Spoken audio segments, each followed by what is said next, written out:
Hello అందరికీ, welcome to my channel. ఈరోజు మీకైతే వినాయక చవితి స్పెషల్ పాల తాలికలను ఏ విధంగా ప్రిపేర్ చేసుకోవాలో చూపిస్తాను. మనము ఎంత జాగ్రత్తగా చేసినా కూడా అవి విరిగిపోతూ ఉంటాయి కదా. సో ఈ తాలికలు అనేటువంటివి అస్సలు విరగకుండా ఏ విధంగా ప్రిపేర్ చేసుకోవాలో చూపిస్తాను. నేను చెప్పే ఈ ఒక్క ట్రిక్ని వాడడం వల్ల మీకు తాలికలు అయితే అస్సలు విరగకుండా మంచిగా వస్తాయి. చూడండి, పాయసం కూడా క్రీమీగా చాలా బాగుంటుంది. వీడియోని ఎక్కడా స్కిప్ చేయకుండా చివరి వరకు అయితే చూడండి. అదేవిధంగా ఇంతవరకు మన ఛానల్ని సబ్స్క్రైబ్ చేసుకొని వాళ్ళు కూడా సబ్స్క్రైబ్ చేసుకోండి. దీనికోసం ముందుగా ఒక ప్లేట్ని అయితే తీసుకొని ఇందులో 1/2 కప్పు వరకు బియ్యం పిండిని అయితే తీసుకోండి. ఇదైతే పొడి బియ్యం పిండి. మీరు కావాలంటే తడి బియ్యం పిండిని కూడా యూజ్ చేయొచ్చు. ఇందులోనే ఒక 1 టేబుల్ స్పూన్ బెల్లంని అయితే వేసుకోండి. ఈ బెల్లంని గడ్డలు లేకుండా పొడిగా చేసుకొని వేసుకోండి. మీ దగ్గర బెల్లం పౌడర్ ఉంటే దాన్నైనా వేసుకోండి. ఈ విధంగా మొత్తం అంతా ఒకసారి అయితే కలపండి. ఒక 1/2 గ్లాసు సగ్గుబియ్యంని అయితే ఒక 1/2 అవర్ ముందే నానబెట్టుకున్నాను. స్టవ్ ఆన్ చేసుకొని ఒక గిన్నెనైతే పెట్టుకొని ఇందులో ఒక 1.5 గ్లాసు బెల్లంని అయితే ఈ విధంగా చిన్నగా కట్ చేసుకొని వేసుకోండి. ఇందులోనే 1/2 గ్లాస్ వాటర్ని అయితే వేసుకోండి. మనము ఈ కొలతలన్నిటికీ కూడా ఒకే దాన్నైతే యూజ్ చేయాలి. నేనైతే ఇక్కడ గ్లాస్ని యూజ్ చేస్తున్నాను. ఈ బెల్లం అయితే మొత్తం కరిగే వరకు ఈ విధంగా కలుపుకోండి. మనకి ఇది మరీ పాకం రావాల్సిన అవసరం అయితే లేదు. బెల్లం అంతా కరిగిపోయిన తర్వాత మనకి ఈ విధంగా ఒక్కసారి పొంగొస్తే సరిపోతుంది. ఈ విధంగా వచ్చిన తర్వాత స్టవ్ అయితే ఆఫ్ చేసి చల్లార్చుకోండి. ఇప్పుడు మరొక పెద్ద పాత్రను అయితే పెట్టుకొని ఇందులో ఒక 1.5 గ్లాస్ వరకు వాటర్ని అయితే వేసుకొని మనం ముందుగా నానబెట్టుకున్న ఈ సగ్గుబియ్యంని కూడా వేసుకోండి. మీరు సగ్గుబియ్యంని నానబెట్టుకోకుండా ఉంటే ఒక 2 గ్లాసెస్ వరకు వాటర్ని అయితే వేసుకొని డైరెక్ట్గా ఈ సగ్గుబియ్యంని అయితే వేసుకుంటే సరిపోతుంది. ఇవి మనకు మరీ ఎక్కువగా ఉడకాల్సిన అవసరం లేదు, సగం ఉడికితే సరిపోతుంది. ఇంకొక సగం మనం పాలల్లో కూడా ఉడికించుకోవచ్చు. ఈ విధంగా కొంచెం ఉడికిన తర్వాత స్టవ్ అయితే ఆఫ్ చేసుకోండి. ఆఫ్ చేసుకున్న తర్వాత ఈ లిక్విడ్ ఉంటుంది కదా, దీన్నైతే ఒక స్ట్రైనర్ పెట్టుకొని ఒక దాంట్లోకి అయితే వడబోసుకున్నాను నేను. మీరు కావాలంటే డైరెక్ట్ పిండిలో కూడా వేసుకోవచ్చు. ఇప్పుడు ఈ లిక్విడ్ని ఈ బియ్యం పిండిలో వేసి కొంచెం వేసుకుంటూ కలుపుకోవాలి. ఈ విధంగా కలుపుకోండి. ఇదే అన్నమాట మనకి ట్రిక్ అయితే. మనము ఈ సగ్గుబియ్యం వాటర్తోని బియ్యం పిండి కలుపుకున్నామంటే తాలికలు అయితే అస్సలు విరగవు, మంచిగా ఉంటాయి. ఈ విధంగా కొంచెం అయితే వేసుకుంటూ కలుపుకోండి. కలపడం కూడా మంచిగా ఎలాంటి ఉండలు లేకుండా మంచిగా కలుపుకోండి. మనకు ఈ సగ్గుబియ్యం వాటర్ అనేటువంటివి కొంచెం జిగురుగా ఉంటాయి కాబట్టి తాలికలు అంటుకోవు మరియు విరిగిపోవు అన్నమాట, చక్కగా వస్తాయి. చూడండి, మొత్తం ఈ విధంగా అయితే కలుపుకోండి. మరీ గట్టిగా మరీ లూజ్గా కాకుండా ఈ విధంగా ఉంటే సరిపోతుంది. ఇప్పుడు ఈ మిగిలిన సగ్గుబియ్యం ఉన్నాయి కదా, వీటిని అయితే స్టవ్ ఆన్ చేసుకొని స్టవ్ పైన అయితే పెట్టుకోండి. ఇందులో ఒక 3.5 గ్లాసుల చిక్కటి పాలను అయితే వేసుకోండి. మనకు పాలు చిక్కగా ఉంటేనే పాయసం కూడా మంచిగా టేస్టీగా అయితే ఉంటుంది.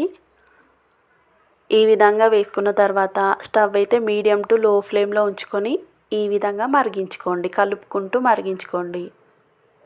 మనకి సగ్గుబియ్యం అయితే అడుగంటుతుంది కాబట్టి స్టవ్ అయితే లో ఫ్లేమ్లో ఉంచుకొని ఉడికించుకోండి వీటిని. ఈ పాలు మరిగేలోపు మనం తాలికలను అయితే ప్రిపేర్ చేసుకుందాము. పిండిని మరొకసారి ఈ విధంగా మొత్తం అంతా కలుపుకోండి. మంచిగా కలిపిన తర్వాత కొంచెం అయితే తీసుకుంటూ ఈ విధంగా చేయండి. మీరు కావాలంటే 2 హ్యాండ్స్తో కూడా చేసుకోవచ్చు, లేదా ఈ విధంగా కూడా చేసుకోవచ్చు. మనము పొడిపిండి చల్లకున్నా కూడా తాలికలు అయితే మంచిగా వస్తాయి. చూడండి ఎంత సాఫ్ట్గా, చాలా మంచిగా వచ్చాయి. మీకు కావాల్సిన సైజులో అయితే ప్రిపేర్ చేసుకోండి. ఈ విధంగా ప్రిపేర్ చేసుకుంటే సరిపోతుంది. మొత్తం పిండిని చేసుకోకుండా కొంచెం పిండిని అయితే పక్కన ఉంచుకోండి. చూడండి, మనకి ఇప్పుడు పాలైతే మరిగినాయి మంచిగా. ఇందులో మనం ప్రిపేర్ చేసుకున్న తాలికలను అయితే వేసుకోండి. మనము ఈ తాలికలు వేసుకున్న తర్వాత వెంటనే అయితే కలపకూడదు. చూడండి, మీకు చూపిస్తున్నాను అంతే, విరగకుండా చూడండి, ఈ విధంగా అంటుకోకుండా మంచిగా ఉంటాయి. ఖచ్చితంగా ఈ ట్రిక్ని అయితే యూజ్ చేయండి ఈసారి. ఇప్పుడు స్టవ్ని అయితే మీడియం ఫ్లేమ్లో ఉంచుకొని ఉడికించుకోండి. మనము పక్కన పెట్టుకున్న పిండి ఉంది కదా, దీన్నైతే ఒక బౌల్లో వేసుకొని కొంచెం వాటర్ని అయితే వేసుకోండి. వేసుకొని ఈ విధంగా మొత్తం మంచిగా కలపండి. ఎలాంటి ఉండలు లేకుండా పిండి మొత్తం వాటర్ అయ్యేలాగా కలుపుకోండి. మరీ పలచగా అయితే చేసుకోకండి. ఈ విధంగా ఉంటే సరిపోతుంది. దీన్ని మనము పాయసంలో వేసుకోవడం వల్ల మనకి క్రీమీగా మంచిగా ఉంటుంది పాయసం కూడా. పోసే ముందు మరొక్కసారి దీన్నైతే కలుపుకొని అంతా ఒకే దగ్గర కాకుండా ఈ విధంగా మొత్తం అయితే వేసుకోండి.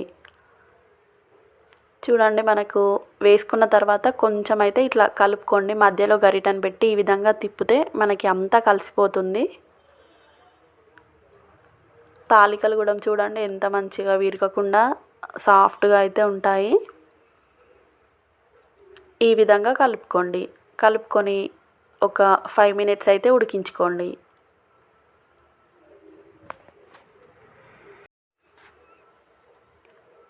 మనకి ఈ తాలికలు ఉడికావో లేవో అని కొంచెం ఈ విధంగా గరిటెతోనైతే తీసుకొని వేలుతో ప్రెస్ చేస్తే మనకు తెలిసిపోతుంది. ఇవైతే మంచిగా చక్కగా ఉడికాయి. ఈ విధంగా ఉంటే సరిపోతుంది మనకి. తాలికలు మంచిగా ఉడికిన తర్వాత స్టవ్ అయితే ఆఫ్ చేసుకోండి. ఆఫ్ చేసుకొని ఈ బెల్లం సిరప్ ఉంటుంది కదా, దీన్నైతే వడబోసుకోండి. ఈ సిరప్ అయితే మొత్తం చల్లారిన తర్వాతనే స్టవ్ను కూడా ఆఫ్ చేసి అందులో వేసుకోండి. అప్పుడే మనకి పాలు విరగకుండా పాయసం మంచిగా వస్తుంది. ఇప్పుడు ఈ బెల్లం సిరప్ని దానిలో వేసుకున్న తర్వాత స్టవ్ అయితే ఆన్ చేసుకొని స్టవ్ని లో ఫ్లేమ్లో ఉంచుకొని ఒక 5 మినిట్స్ అయితే ఉడకనివ్వండి. చూడండి, మనకు ఎంత మంచిగా పాలైతే విరగకుండా చక్కగా వస్తుంది. ఈ విధంగా ఒకసారి అయితే మొత్తం అంతా కలుపుకొని మూత పెట్టుకొని ఒక 5 మినిట్స్ అయితే ఉడికించుకోండి. 5 మినిట్స్ తర్వాత చూడండి, మనకి తాలికలు కూడా విరగకుండా క్రీమీగా అయితే వచ్చింది. ఈ విధంగా ఉంటే సరిపోతుంది. ఇప్పుడైతే స్టవ్ ఆఫ్ చేసుకోండి. ఇందులో మీకు కావాల్సిన డ్రై ఫ్రూట్స్ని అయితే వేసుకోండి. నేను ఎండు కొబ్బరిని అయితే వేస్తున్నాను. మీరు దీనికి బదులు పచ్చి కొబ్బరిని కూడా వాడుకోవచ్చు. కొబ్బరి వేసుకోవడం వల్ల టేస్ట్ అయితే చాలా బాగుంటుంది.